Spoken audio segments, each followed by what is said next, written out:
और पैसा भी उजाड़ते हैं, अपनी इज्जत भी दांव पर लगाते हैं। ये बहुत ही अहम टॉपिक है। इसके मैं आज आपको हल बताऊंगा कि आपके लिए आसान हल क्या है।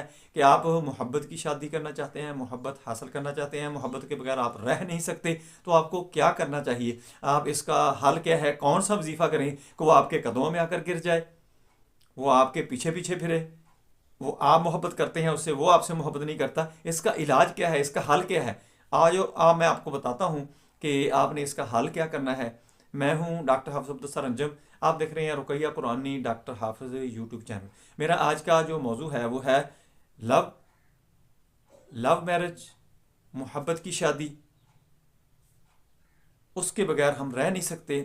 ये मामलात होते हैं अक्सर बच्चियों के साथ, बच्चों के साथ, क्योंकि वो उनकी जो उम्र होती है इमेच्योर होती है, मेच्योर नहीं होते। वो जो इमोशन होते हैं, उनके जज्बात होते हैं,